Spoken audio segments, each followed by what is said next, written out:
Hello, everybody. It is Mike Young with aPlantBasedDiet.org, and we are back with Sid Nodder. Welcome, Sid. Hi, Mike. Great to see you.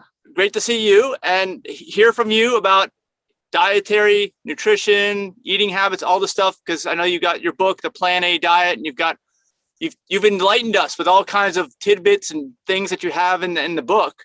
And I know that today you and I were talking before we started this and gave a few possibilities for the talk, and I think we settled on inflammation, which I think is a big deal, and I think a bigger deal than most people realize, and hopefully you can enlighten us with that. It is a big deal, Mike, because inflammation is involved in almost every single one of our major diseases and our everyday chronic ailments. That's everything, right? Pretty much. Yeah. So, and what inflammation is when the body detects a threat or a harm, the threat of harm in our bodies. Yes. It rushes immune cells to that area, which is good. That's designed to protect us. But when those immune cells overstay their welcome and they're just hovering in our system, that leads to chronic inflammation. Okay. So it sounds like an out of balance condition. And it also sounds like, since it's internal, that someone may not even know they have it. Is that right? That's correct, because the lining of our blood vessels do not have any nerves, and our blood vessels are one of the most likely places for inflammation to occur. So when we're forming all these plaques and other things, we're not experiencing excruciating pain because there's no nerve endings in our blood vessels. But like with arthritis and other conditions, then of course we do feel it. Yeah. So I know you and I have talked before in previous videos, and I've conveyed to you that I feel like, something that might affect someone, or they might feel it 10 years down the road, I feel it in 10 minutes. I guess that's my main motivation for trying to stay in a state of balance. Although I'm sure I've had episodes of inflammation, so I still need to learn more about it. And of course, no one wants to be trapped in that position where things are so out of whack that they're suffering all these, negative effects of it. So what do we need to do to be aware of this and to make sure we don't get stuck in, chronic inflammation? Yeah, well, I always like to say, when you get a cut or a burn or a splinter, that gets painful and hot right away. That's because inflammation, the body is sending immune cells there to start the healing process. Mm-hmm. In fact, the word inflammation comes from the Latin word inflammare, which means to set on fire. Oh, wow. So, but that type of, but what you describe, like a cut on your finger or whatever, that's like an emergency situation, right? That's why that's like an immediate, right? It requires immediate attention. Otherwise something terrible might happen, right? But it's acute inflammation. That's very acute. It's very specific and very localized. But okay. Chronic inflammation is where those immune cells are hovering in our bodies, and we may not be aware of it, but it's contributing to a lot of different problems. Okay, so it could be everywhere, because I've heard of too, like the metabolic syndrome. I guess that's an inflammatory condition, right? It seems like it's everywhere all at once. Yeah, very systematic. Okay, well, what can you tell us? What do we need to do to get out of the state of inflammation, keep ourselves out, or get ourselves out if we're in it?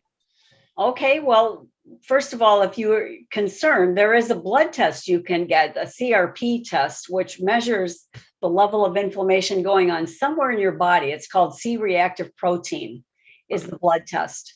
And ideally, you want the level to be 1 or less. But in America today, it's usually 3 or greater, because we're eating so many inflammatory foods. Okay, when you say 3 versus 1, does that mean that the condition is 3 times as bad as it should be?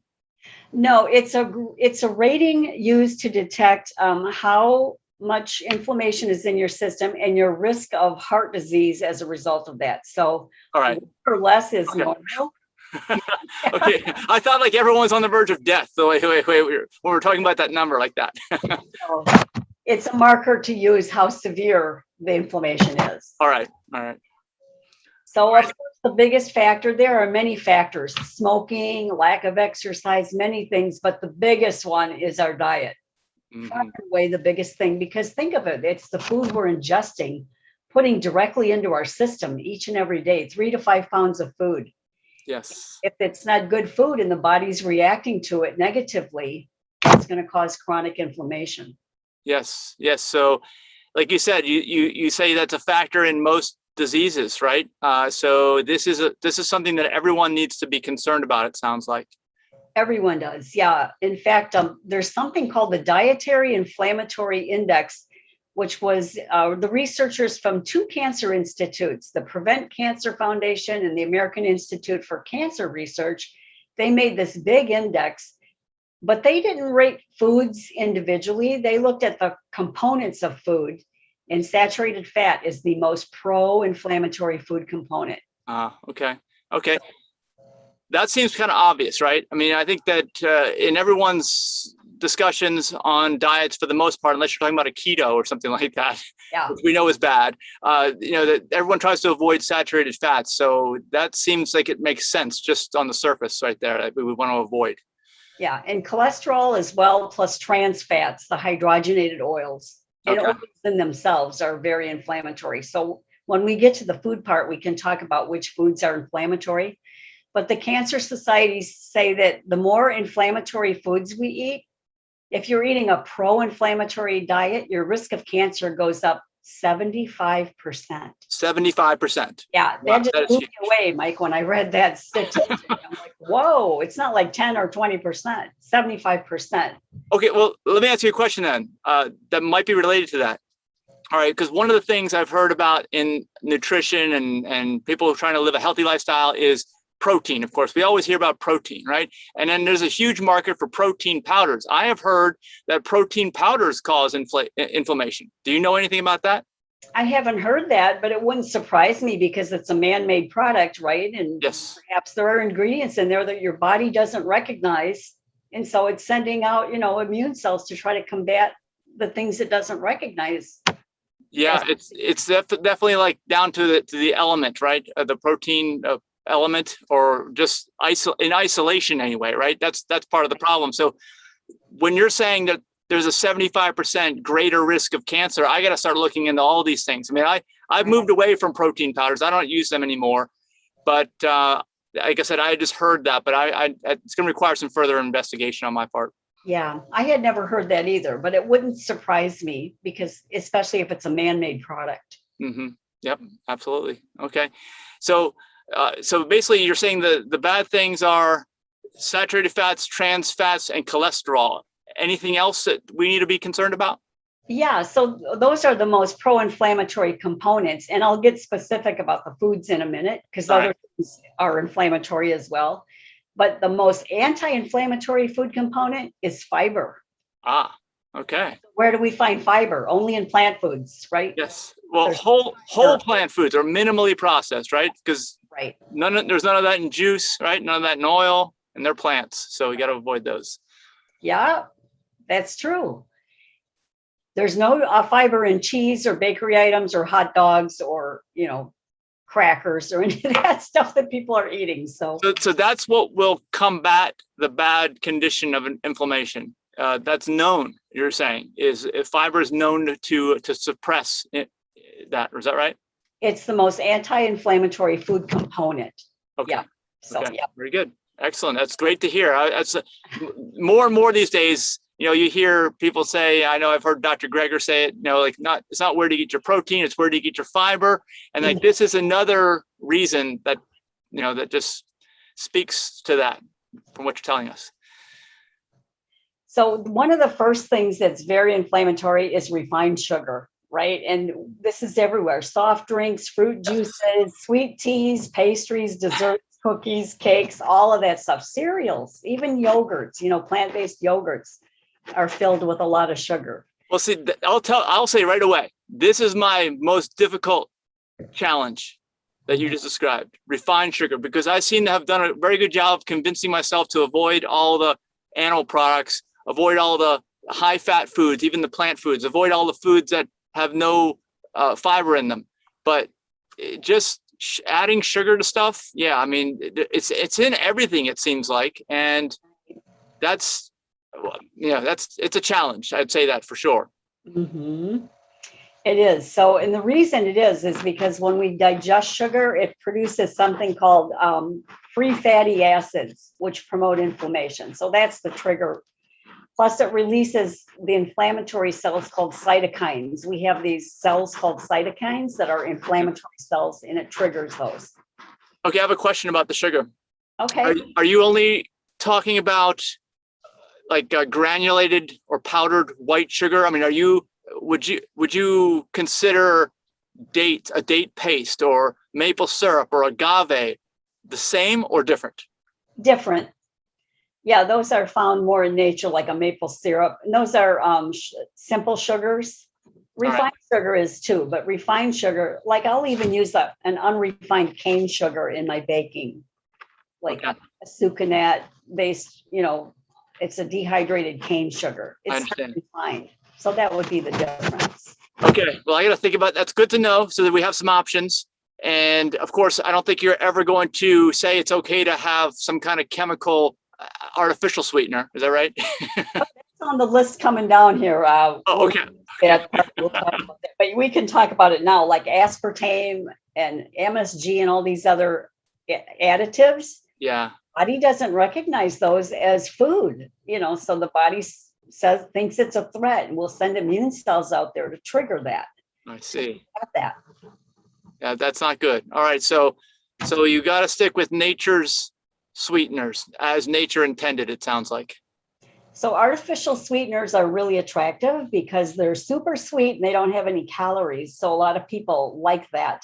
Mm-hmm. But especially people with rheumatoid arthritis, they can be triggered to have inflammation from artificial sweeteners. So yeah, that's no good. Oh, right. All right, so you have more for us. Common cooking oils is another one, like safflower, olive, peanut oil, soybean oil, sunflower oil. Researchers have now shown it's because of the omega-6, the arachidonic acid, the omega-6 levels in oils. And right. Omega-6 is known to lead to chronic low-grade inflammation. And I have tons of studies that back this up from researchers. I believe the oil, there's no question about it. Like I said, I convinced myself that oil, I don't see how it has any redeeming qualities at all, other than making you feel full or artificially full, and then you're hungry very soon after. Yeah, it's good to know that another reason to avoid oil. Right. In fact, this is one of the classes I teach at the college, and I always give all my studies to back up what I'm saying. And one group of researchers says that oil can be as damaging to our heart lining as saturated fat. Vegetable oils are that, bad for us. So. A question. Do you see that they're all the same? I mean, I know they're all bad, but are there different levels of harm that they cause, but depending on the oil you choose? Well, the only one that I would think is the worst is coconut oil because it's 92% saturated fat, which is the most pro-inflammatory food component. The other oils have saturated fat as well, but it's the omega-6.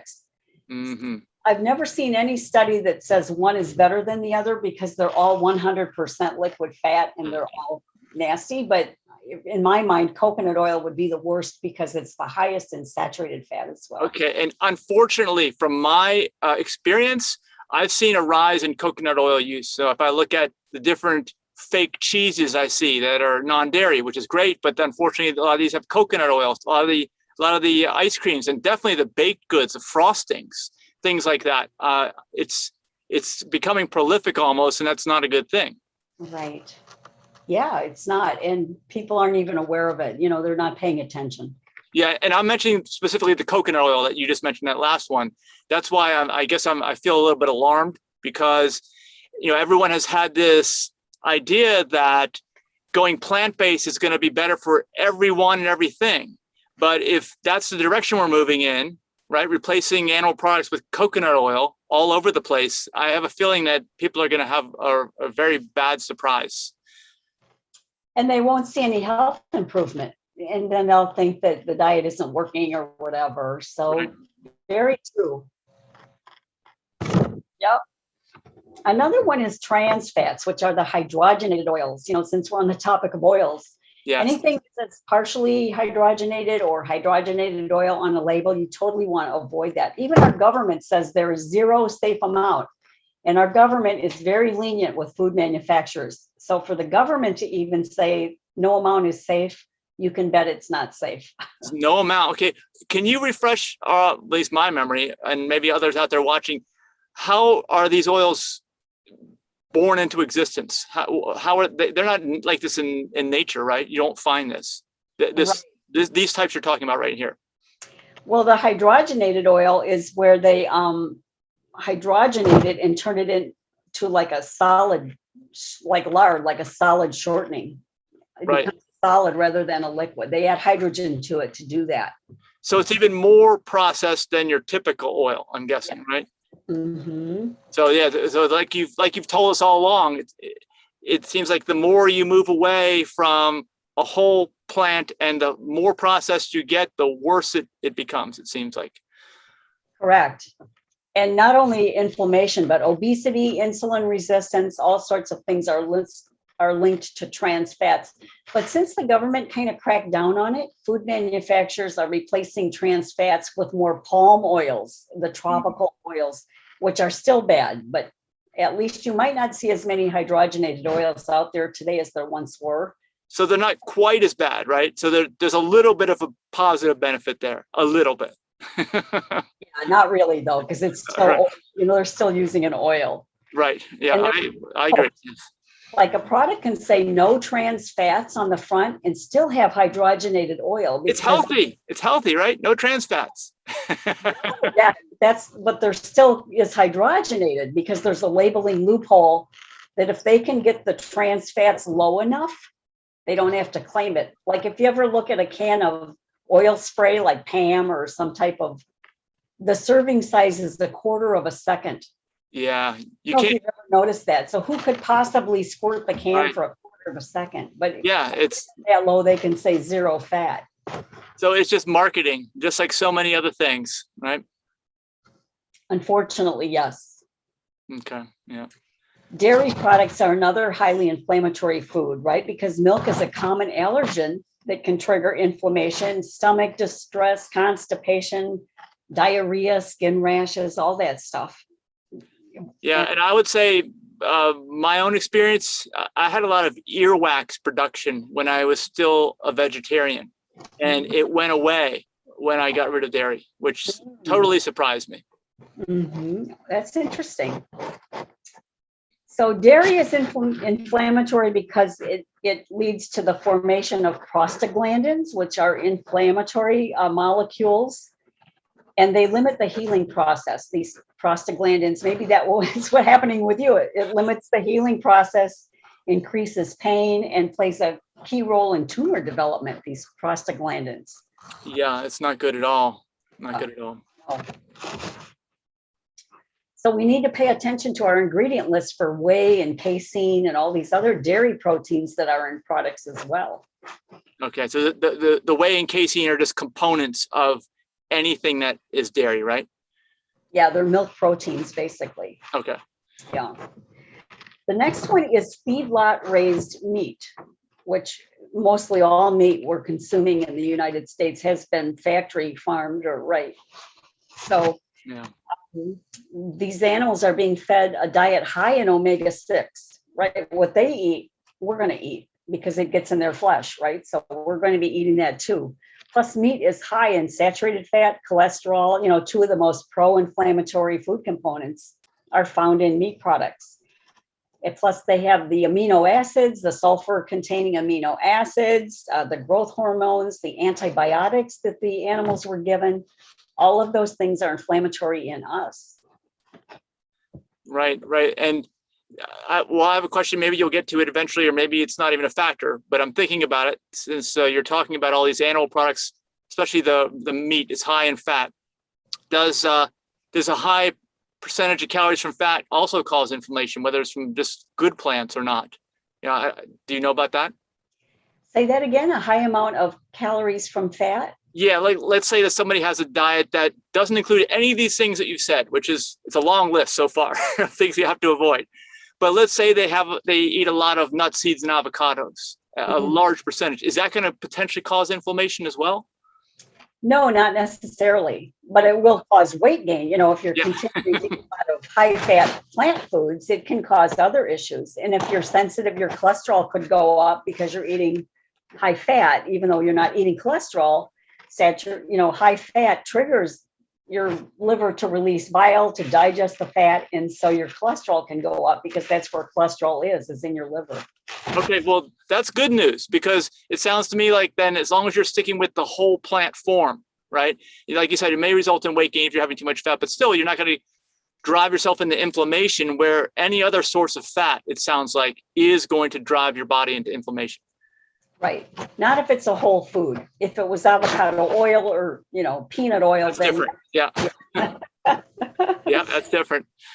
So even organic meat, people say, well, I'm eating organic meat, so it doesn't have all the hormones and stuff, but it still has the saturated fat and cholesterol. You can't get rid of that. That's inherent in the meat, as well as the the sulfur containing acids and all that. Yeah. Bad stuff. All right. So, and then there's something too in meat. It's a sugar molecule that humans don't naturally produce. It's called NEU5GC, and it's found in fish, beef, pork, and lamb. Our body sees that as foreign. Animals have it, but we don't. And so when we ingest that molecule, the body sees it as foreign and sends immune cells out, triggers inflammation. Wow. So just from that, it's a molecule or substance. What do you call this? It's an acidic sugar molecule called NEU5GC. Okay. And learn something new every day. Yeah, it's foreign to humans, even though animals have it. So, and meat also contains AGEs. Have you ever heard of that, Mike? The advanced glycation end products. Like when we grill meat, the AGEs skyrocket. Or is that similar to acrylamides, or maybe it's the same thing? I don't know. I've heard of acrylamides that form over 350 degrees. It may be similar. It may be.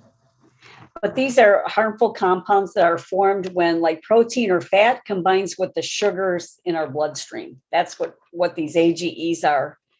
And they contribute greatly to inflammation. So, well, I'm guessing it also contributes to premature aging, so easy to remember, right? AGE. Actually, that's one of the things. Yeah. And if we cook our meat by grilling it or roasting it at high temperatures, that causes the AGEs to skyrocket.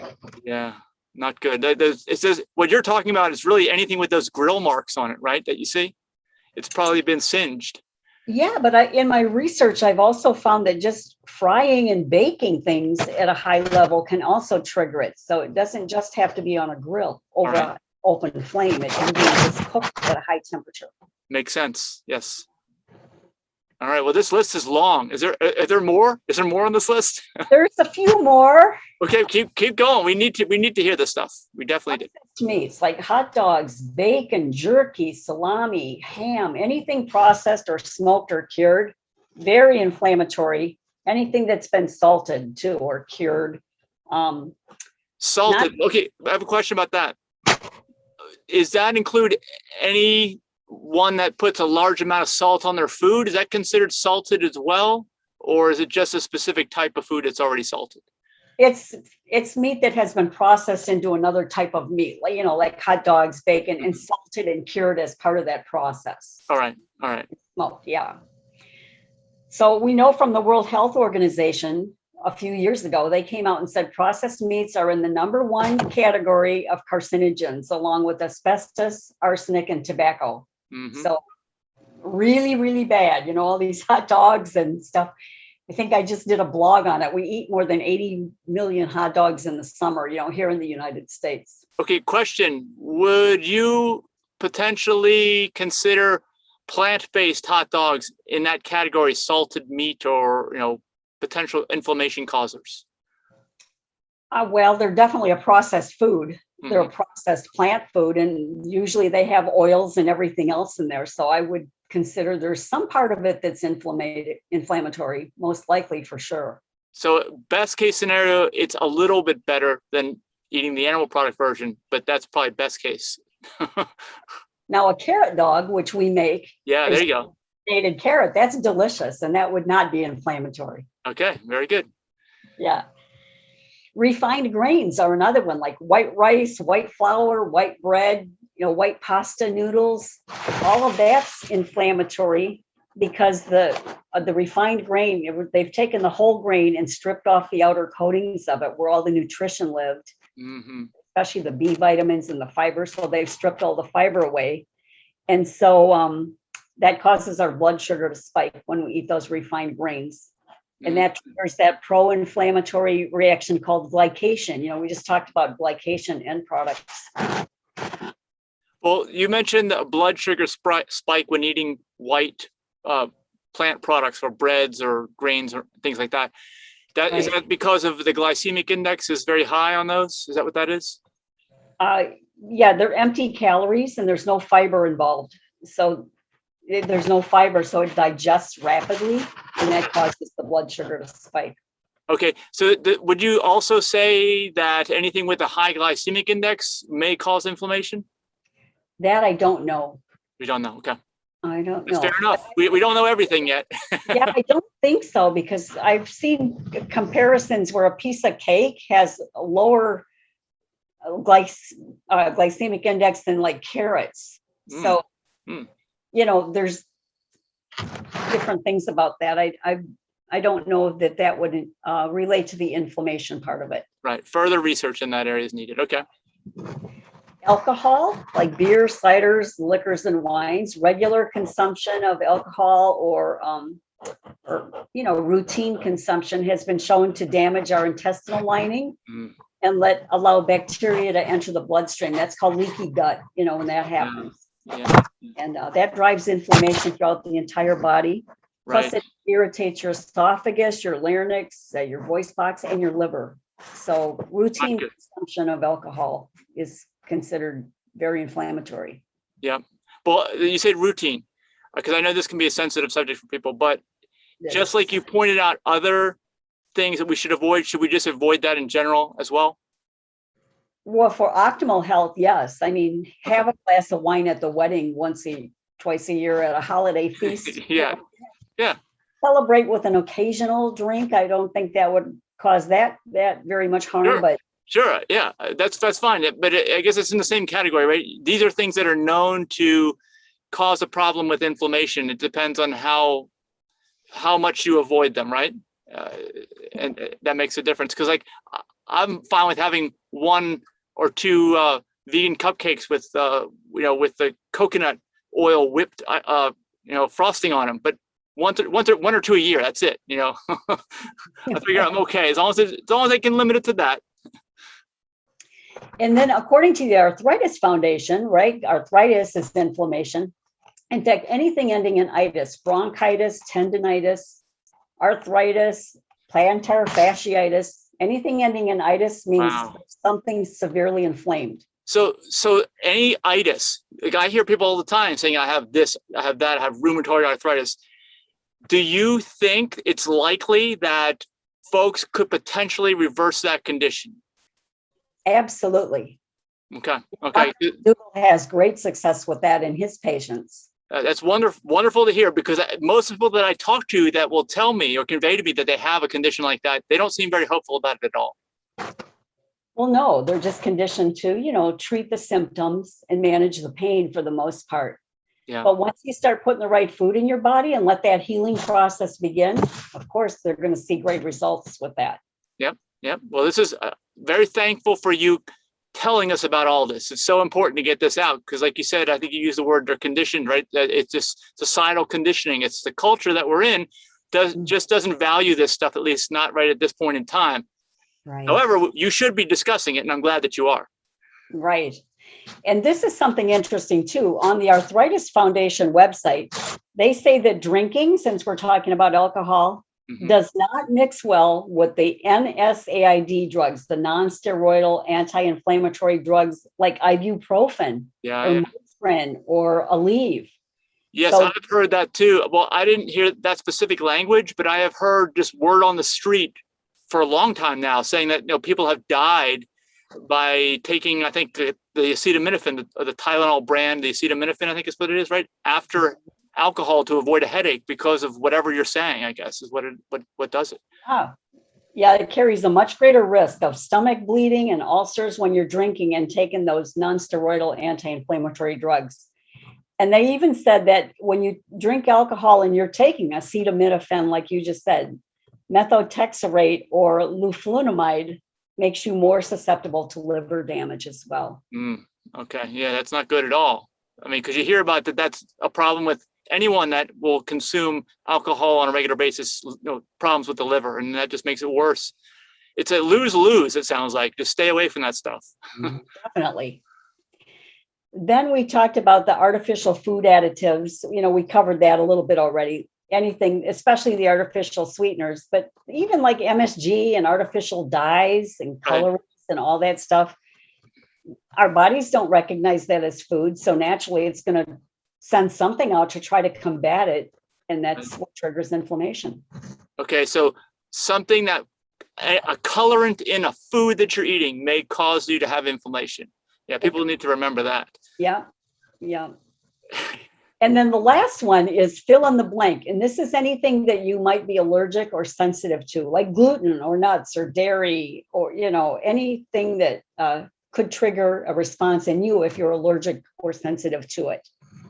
Wow. Well, this is an exhaustive list, but I think it kind of describes how your body, I believe your body wants to remain in balance, and balance is a complicated thing, right? It's not going to be super straightforward. It's going to have a lot of components to it.